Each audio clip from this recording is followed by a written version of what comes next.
alternate universe, the bizarro world, the Twilight Zone.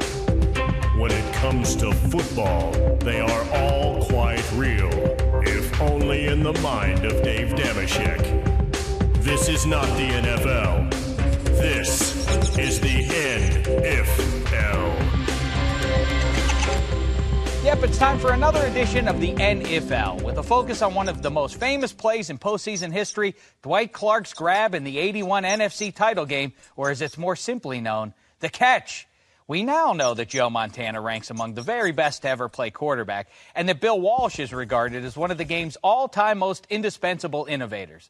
But what if Clark hadn't caught that pass? Well, Dallas would have headed up to the Pontiac Silverdome, a.k.a. the worst site ever for a Super Bowl, to play the Bengals. Tony Dorsett and the Cowboys would have run Cincy over on the way to the win, and QB Danny White would have been embraced as the rare breed who can successfully replace a legend.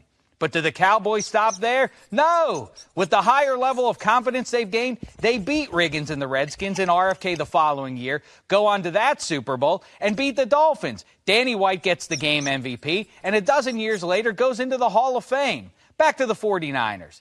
After going 3-6 in the strike-shortened '82 season, they fire Bill Walsh and his 24-33 record over 4 seasons. To replace him, Ed DeBartolo cajoles the recently retired Eagles coach Dick Vermeil to move to the Bay, where his tears can't be seen among all that misty rain. And the following spring, instead of trading for Fred Dean, they keep the 5th overall pick of the 1983 draft and use it on Pitt quarterback Danny Marino. Joe Montana gives way to the rookie by the halfway point of the season. Forget Kurt Warner and the greatest show on turf. Marino and Jerry Rice make Candlestick the place where the offensive fireworks explode.